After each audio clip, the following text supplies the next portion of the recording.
Okay, so I've been asked to talk to you about track record statements, and Jo's just said, you know, if I can give a little bit of a background on me as well, because really when she invited me to do this talk, I thought, oh, you know, I'm no expert on this. Why should I do it? And then I thought about it, and I thought, oh, why should these people listen to me about track record statements? But I suppose I've had a bit of experience with NHMRC anyway, so I know nothing about ARC. I'm really sorry. I actually hadn't even heard of a rope statement before now. But I have written a lot of NHMRC grants, my own fellowship and a Centre for Research Excellence application. And perhaps more importantly is that I've read a lot of track record statements. I've read a lot of other people's track record statements as an NHMRC peer reviewer, and I've been on panels. So we discuss these sorts of things in the panels, including fellowship panels and scholarship and project and partnership, and the New Zealand NHMRC equivalent, the HRC in New Zealand as well, so have a little bit of an international perspective of, you know, what people put on their track record statements overseas as well. But otherwise, I'm a research fellow with the School of Medicine and Public Health. And I mostly work in public health research, and within public health research I mostly work around tobacco control and smoking cessation, particularly for what we refer to as priority populations, or those populations now in Australia that have exceptionally high smoking rates, and they tend to be the more vulnerable and disadvantaged groups, like people with mental illness or drug and alcohol problems, and Indigenous Australians. So I write a lot of grants. Basically, I'm a research-only academic. I spend a lot of my time writing grants. So what is a track record statement? Well, it's essential for NHMRC grants. You have to include track record statements as part of the proposal, and it demonstrates the capacity to carry out, or your capacity to carry out, the research that you're proposing to do. And for a team, it's evidence that the team can work together and carry out this research proposal. And so you use your track record statement to convince the reviewers that you have the research skills, the experience, the ability to complete this project and to deliver outputs at the end of it. It's a 2-page summary of your CV. So it's really important to keep your CV up to date and complete, and then to summarise your CV into these 2 pages. And there's certain requirements that are outlined in the NHMRC advice and instructions, and we'll go through those guidelines, and I'll provide an example of a really nice track record statement as well for you to have a look at. It's really important because your track record or your team's ability counts for 25% of your score. So these are the peer review guidelines and the assessment criteria. As you can see, the science behind your proposal is worth 50% of your score. Whether or not your research is significant and innovative counts for 25% of your score, and then your team's track record counts for 25% of your score. So in those 2 pages of your track record statement, you need to convince the panel and your reviewers that you are worth top scores for that 25% of your total score. It's really, really important that you do this. And I just want to highlight in that criterion that it says that your team's quality and capability are judged relative to opportunity and taking into account career disruptions. So these are separate sections in the application form for NHMRC, and if you have any sort of disruptions that may have limited the development of your track record, then you should include them in those sections, either career disruption or relative opportunities. It is the assessors and the panel's responsibility to take those things into account when assessing your track record. But you know, you still want to make your track record statement sound as good as humanly possible. So these are some of the NHMRC. I wasn't sure sort of who the audience might be today, so I thought I'll start with the basic, and you'll get a lot of this from the NHMRC website. So I won't dwell on these instructions. They also change year by year, so I can't stress enough how important it is for you each year to check the guidelines and the advice and the instructions for that grant scheme. People get caught out because they submitted a grant last year, and then if it was unsuccessful, they resubmit it this year, but the guidelines and the rules have changed, and it all goes down the drain. So just make sure that you're up to date with this year's rules. But NHMRC define it as they consider the track record in terms of whether an applicant's previous research, so that's your track record is your previous research, demonstrates that you have the appropriate mix of skills and experience to achieve the proposed project and ability to deliver the proposed project.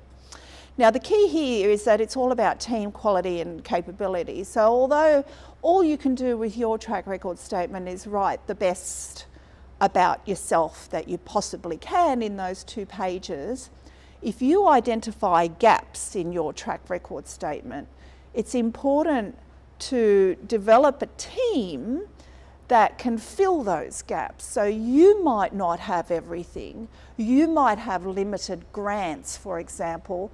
So find a co-CI who's willing to collaborate with you on this proposal that has millions of dollars worth of grants that'll boost your score up. And same with, you know, perhaps awards or a particular methodology. So, you know, it's about the team. And while I'll focus mostly on developing your particular track record today, what you want to do is build a team that demonstrates that they can carry out the research and the project.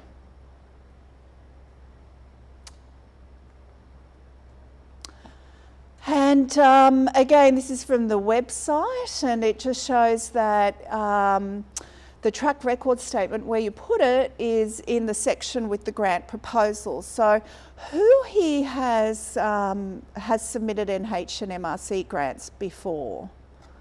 Right, so there's a few. So you'd be familiar then with the grant proposal being a Word document that you PDF and then you upload it into the NHMRC's online grant system called RGMS.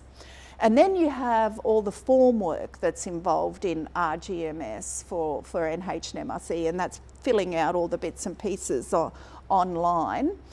A lot of those bits and pieces speak to your track record. So, you know, there's a whole section on publications. So there's pages and pages and pages of your application, hopefully, if you've been publishing, that are all your publications, or there's long lists of all the grants that you've gotten before, or there's lists of where you've worked before and what awards and honours you've received before, and that's the RGMS form work. Now, where your track record statement goes is in the grant proposal, the Word document that you develop that describes your research project. That's 9 pages, you're allowed for that. 2 pages of references aligned with your research proposal. You talk for 1 page about your team, and then you add your 2-page track record statement that's all about you, and it's basically summarising everything that you've put into the RGMS form work. So while each publication is actually physically listed in the RGMS form work, say you've got 28 publications, in your track record statement you would just simply say, I have 28 publications. And then if the assessor wants to know more about those publications, they will go to your RGMS form and they will be able to see what sort of publications you're producing. This is really basic stuff, so. And NHMRC also provides guidance as to what to include in your track record statement. And all of these, I wonder if this is, oh yeah. So all of these categories here are potentially subheadings in your track record statement. You should always use the language of the funding scheme in developing your proposal and your track record statement in this instance. So you should in your track record statement have a subheading that is career summary. You should have a summary called research support. You should have another paragraph called contribution to field of research. You need to make it as easy as humanly possible for the reviewers. I can't tell you the number of times I've opened up the section on track record statements when I'm reviewing grants, and they're just paragraphs of writing with no white space, no subheading. There's just like this blop of writing, and I can't make heads or tails of it because people just write. There's no structure, there's no form, and it just makes it really hard. I need to read through all you know, a whole page of writing is the worst thing as a reviewer that you can confront. It's terrible. It's terrible. You want the subheadings, you want some white space, and you as the applicants want to make it as easy as possible for the reviewers. So that was one part. Your overall track record in the last 5 years is one part of your track record statement for your 2 pages. And the second part is your top 5 publications in the last 5 years. So you just list 5 publications and you say the reasons why you think these are important, why those 5 of all your hundreds of publications. So I'll go through that in a little bit more detail now. So now I'll go through an example of a great track record statement. And I've taken away identifiers here, but this is Professor, Joe Smith, say. And already you can see that this particular professor has provided subheadings as outlined in the NHMRC instructions. So the first part, overall track record in the last 5 years, and then a summary of their career, and it's got everything here, which universities they got what from, which fellowships, what years, nice and detailed, listed out very clearly. Research support, just a summary of your grants. So remember, the RGMS formwork has got all the details. If the reviewer wants to go there, they rarely do. You just don't have time. You have about 50 grants to read through. So these track record statements are really important. So you want to provide a summary, and this is, a particularly impressive person with $27 million in competitive research funds, and $6 million as a lead investigator. So distinguishing, what you've received as a co-investigator versus what you've received as a lead investigator is really important, particularly if this is a grant where you are the CIA. And you want to demonstrate that you've been CIA before and you've done it and you've succeeded and you know how to do it. So including how many times you've been a CIA and what your current grants are as well. And something that reviewers and assessors really like, because it's really important as far as the scoring categories in NHMRC are concerned, and I think a lot of you who already write NHMRC would know that the scores go from 1 to 7, with 7 being the highest. And nowadays you need to score 6s and 7s in all those 3 assessment criteria that we that we had up just a minute ago, is that international is really important. So in all areas, international is really important. So in your track record statement, international is really important. So this person has dropped, you know, the fact that they did their undergraduate or a PhD in San Diego. That's international, so they'll get a 6 or a 7. Robert Wood Johnson Foundation in the USA, National Institute of Health grants, international, they'll score 6s and 7s because the reviewer's got the scoring categories there and this track record, and so this person has made it really easy to go tick, yep, meets a 6, meets a 7, and so on. All right. So then they go on with practice in the last 5 years. Sometimes that's called contribution to field of science. And this is, the way this person has done it is really, really nice, because what they've done is they've provided concrete examples of projects. And these are projects that are related to NHMRC grants. So they provide the app number of the grants that they've gotten, NHMRC Partnership Grant app whatever, NHMRC Partnership app whatever, and so on. And they describe what impact that project has had. So how it has contributed to health in Australia. And so here we have, you know, this project. So you gave me in the past this partnership project, and what I did with it was it has led to uptake by state health departments in New South Wales, Queensland, Tasmania, the ACT and South Australia to do this. They have changed practice, they have changed policy because of these grants that you've given me in the past. So you couldn't get a more clear demonstration of impact and stellar track record. This person's a good investment. If we give them grants, they produce output that makes a difference to health and healthcare in Australia. Here's some more examples, and see this lovely white space. See these great subheadings that align with the... So as a reviewer, I can just go through here and I go, yep, good. So this CI has collaborated with the other CI on the grant on this, so that's a really good thing to do wherever possible. Weave the other CIs into your track record so you can demonstrate that you have worked effectively as a team before.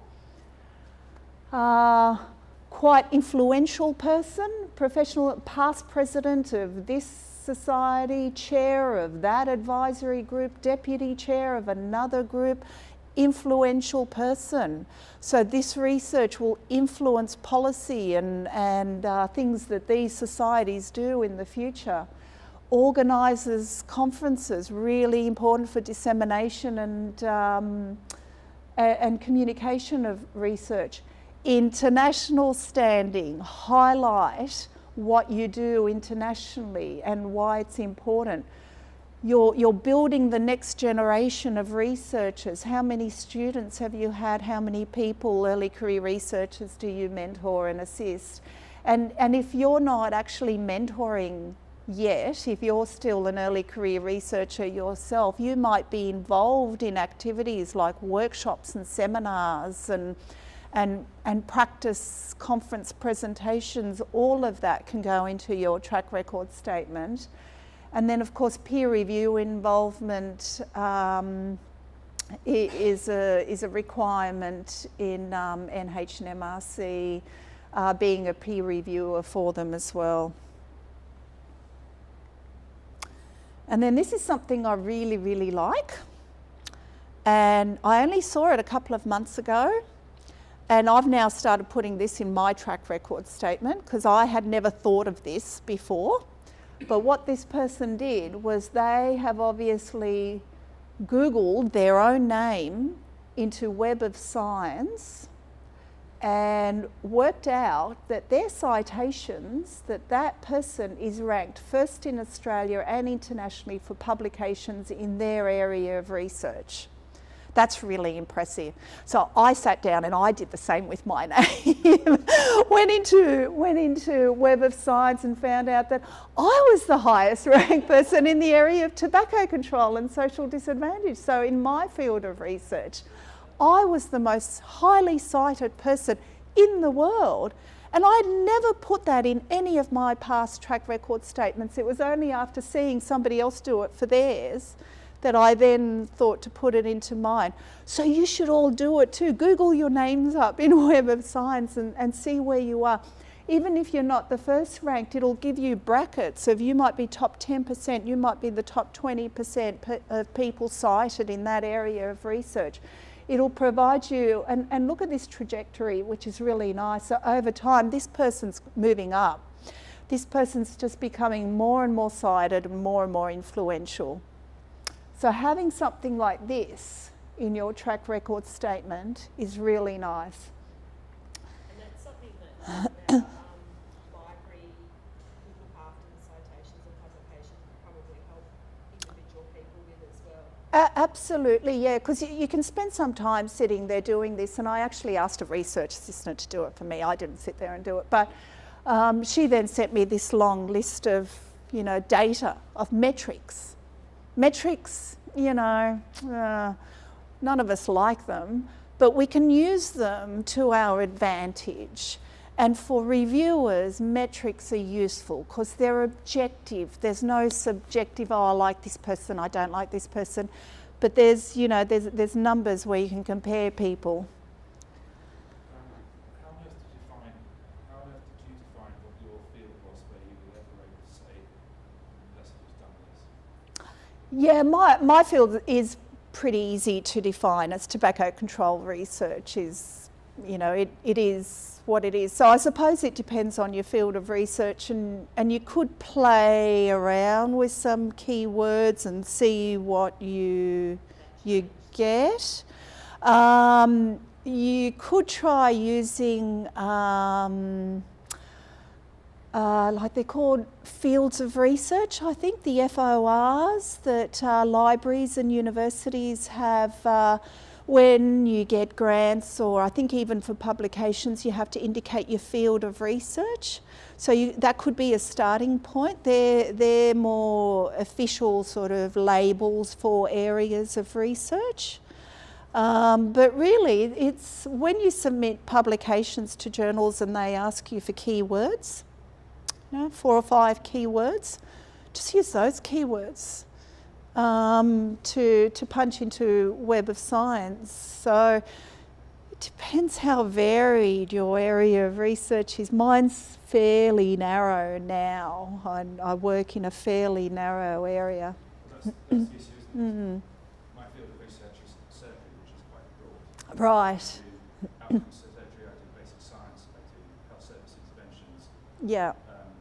None of which I'm going to be anywhere above the 999,000 research. No, you don't know that. You don't know that. Yeah. Industry-wide Yeah. field, so I'm not sure. Okay, I take your points about how this works, but I'm not. Yeah. Yeah, I mean, I'd be happy to have a look at your publications and see if there's a theme or a pattern coming through, because sometimes you just need the fresh eyes to go, oh yeah, you do blah.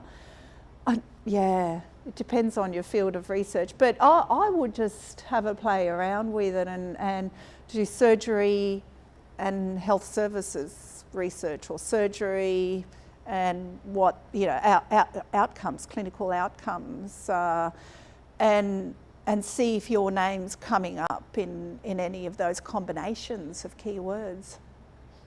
Was it part of your intention when you start your career to build this brand? Because I attend one of the PhD session in America, and they start to teach PhD students since the beginning, saying whatever you're going to do with your research has to have like a badge. Yeah. And then whenever you're going to publish, don't sway out of these keywords, and then you're going to start to build that, and that's going to be yours. Yeah, I think that is just fantastic. It's a no for me. I didn't do it that way. I just sort of fell into things. And And if you can develop a brand, as you say, or a label or an area right from the beginning from your PhD, then that's optimal, because that gives you the longest run up to the point of, you know, getting to write things like this. But it's not entirely necessary. So I have a very varied background and chopped and changed for many, many years until I got to where I am now. But I've been working in this area now for about 7 or 8 years. So now I do have this brand. I've sort of grabbed onto it and I'm not letting go of it. It becomes harder then to do, and as you say, if you have that variety, it becomes harder to do something like this. But the alternative I've seen for citations is to quote in here the citations for important pieces of work. So you might have 1 or 2 papers. So rather than a summary statement like this for the last 5 years, you might have 1 or 2 papers that have been cited hundreds of times. Or you may not. You may be an early career researcher and you don't have this, and you don't have that 1 or 2 really important publication. It doesn't matter if you don't have a citation section in your track record statement. It's understood because it's relative to opportunity. If you're an early career researcher, you might instead have something like this that might only be 2 or 3 years worth. You want to show a trajectory. I think you'd be worried if you're not showing a trajectory even as an early career researcher. You want to show that you're moving up and that you're developing your research, and that investment in you will pay off. Yeah, yeah, yeah. So this person's got both here, citation data from Scopus and Google Scholar. I'd suggest that if you can do that, you should, just showing that you're trying to present something unbiased or more accurate, an accurate representation of your citations. Picking the one with the highest number is often obvious to reviewers because, you know, we are also researchers and we do this as well. So the reviewers know all the tricks that the applicants are doing. So, you know, if you can try to make any data that you present in your track record statement as accurate as possible, that's appreciated and well looked at. So now the next section of your track record statement is your 5 top publications in the last 5 years. Now I don't know about you, but I don't publish in Lancet. Now if you have a Lancet publication, by all means put it in this section.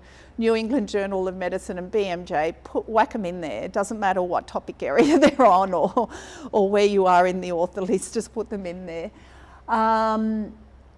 But I don't publish in those sorts of journals. I publish in good journals. I publish in the journals that are the leading journals in my discipline, and I think that's the case for most researchers, for most of us. So then what you need to do is you need to have a think about which 5 publications you're going to put in here. And it should be different for every grant you write. And you should tailor the top 5 according to A, who your team is. So you could include in here co-authors, for example, that are members of your CI team. So again, demonstration that you've worked together before and you've actually produced publications. Or you could choose a couple of these publications that were pilot work or in some way related to your research proposal. So you'd be able to, you know, write a little blurb about, well, this publication demonstrates that, we did the feasibility work, we did the pilot work, it was all successful, therefore this proposal is feasible. So you might want to include publications in here that are related to your proposal. And sometimes you might want to include publications that are about impact. So this publication here, it changed legislation, housing legislation in New South Wales. The research was used by an advocacy group that went to Parliament and used the data and results to lobby for smoke-free policy in multi-unit housing. This one is an example of, because it was a very topical subject on plain packaging of cigarettes, it was picked up by the media and politicians, and it's been used and cited in bids in other countries for plain packaging legislation in those other countries. So if you can, it doesn't have, when you think about top 5 publications, it doesn't have to be, this breakthrough, the cure to cancer published in New England Journal. It just, you just sort of need to describe how it makes a difference, or how it's related to your proposal, or how it demonstrates team cohesion, and you can change these top 5 publications for every grant you write. No journal impact factors or H-index are allowed in NHMRC track record statements.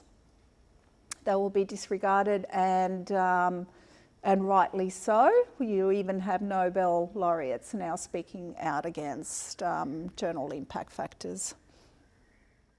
Specifically, the Nobel laureates may be publishing in high impact journals, but I think what they're trying to say is that it doesn't matter whether or not it was published in a high impact journal. If you've discovered a vaccine for cervical cancer, it doesn't matter if it was in Lancet or not, it's going to make a big impact on the world. And there's actually research and data that shows that those high impact journals, there's some publication bias going on with them,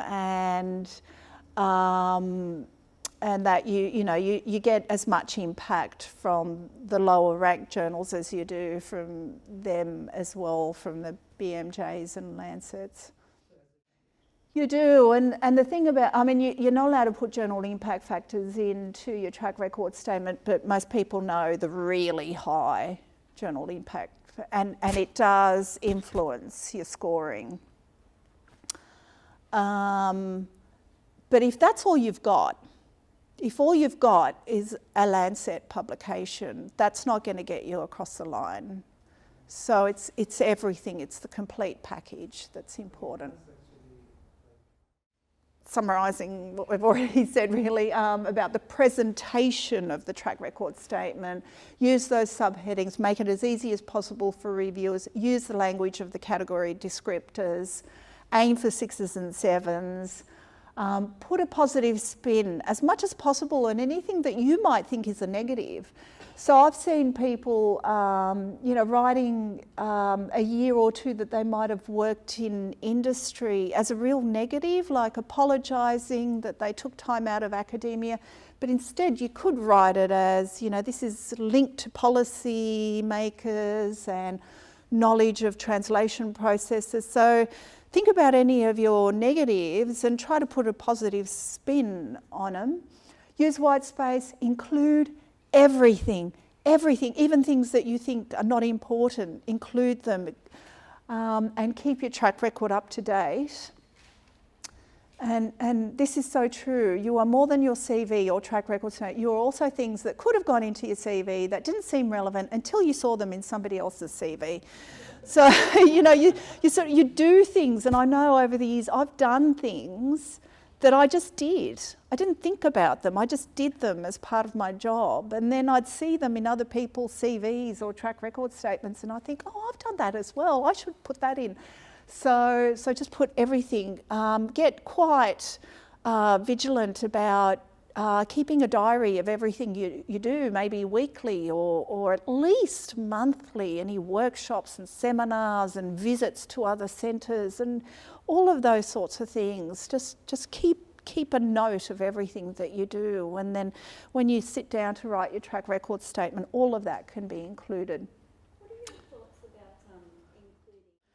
Yeah, it is. And if that's been the focus of your research or your work for a chunk of the last 5 years, you should absolutely include that. So whatever you've been doing for the last 5 years, include that in there. I think there's even a separate section within the NHMRC form that is on community contribution or involvement or something like that. Yeah, just have a look and see. I'm pretty sure that there is. And I think that there's a section where you need to describe community involvement in your research. So if you've got, or consumer involvement, consumer and yeah. So if you've got that background and history and track record, then that's always a plus for showing that for this new project that you do know how to engage consumers and get community involvement and input.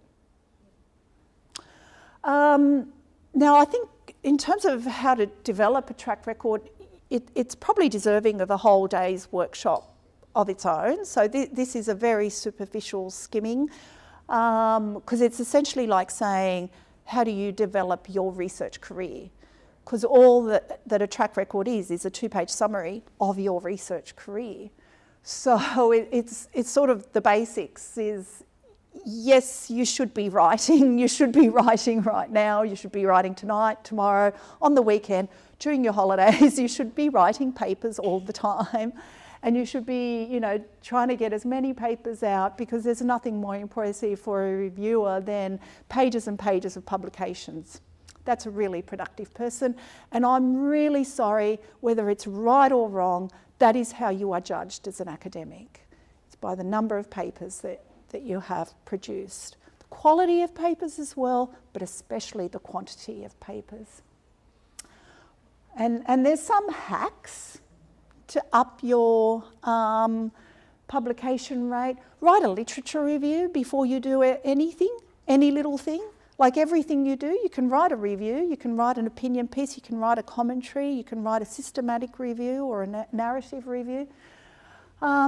If you take on research high degree students, that often results in more papers because they write papers for thesis by publication, and you're automatically an author on those because you contribute. And if you work in teams, you can work to work on projects collaboratively. And I know in my research group, everybody contributes to everybody else's papers and research, and that way everybody gets co-authorship. So there's the research that you lead and the papers that come out of that you are the lead author. But then, your team member, you might help them code something, so they then include you as a co-author, and it's really nice cooperative sort of teamwork to increase the whole group's publication rates. Grants is a tough one. Of course, we all hear a lot about how hard it is to get grants now. If you're an early career researcher, get on other people's big grants. Even if it means that you write the thing and they go on as the lead as the lead investigator because of their track record statement. Until you have built up your track record statement, it's just part of the apprenticeship of academic research work. It gives you the experience of writing grants and of being part of a grant team, of connecting with people and other CIs. There's a lot of worth in working on other people's grants that have that track record. That means that you start developing your track record as a co-CI, and then you can go on as a CIA and a lead investigator. And also go for small grants if you're an early career researcher, pilot grants, local grants, institutional grants, small grants that mean that you can put yourself down as a lead investigator on these small projects. It's understood as a reviewer that if you're an early career researcher, I mean, it shows that you're a bit of a go-getter, that you're only a year or two out or a couple of years out, but you're already getting these little, $10,000 up to $20,000 grants, and you're leading your own little projects and pilot work, and you're going to go somewhere. It's really good. Citations, you can increase your citation rate by every time you publish, put it on social media. Linda can help you with this. She helps us. She helps us. We tweet our papers and then she retweets them and then they get picked up. And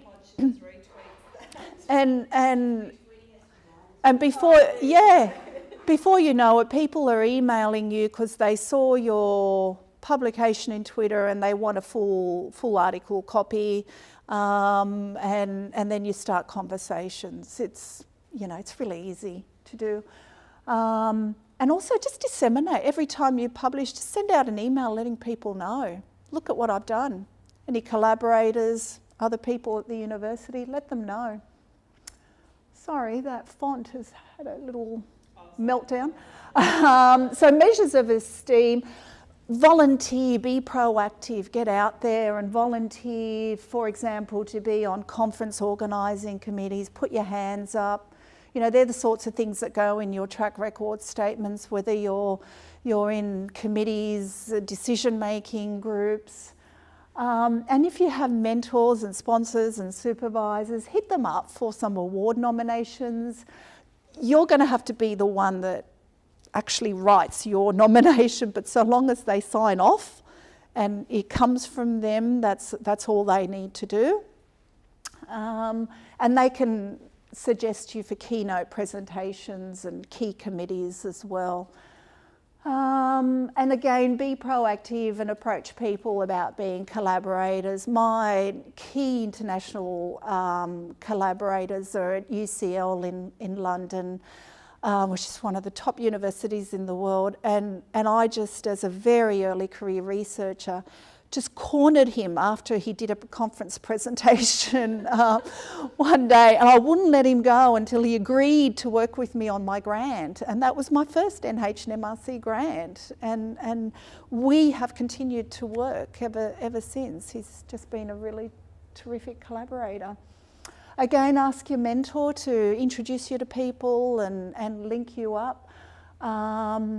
One of my PhD students at the end of last year said she wanted to go overseas for a conference and at the same time visit some sites around that conference.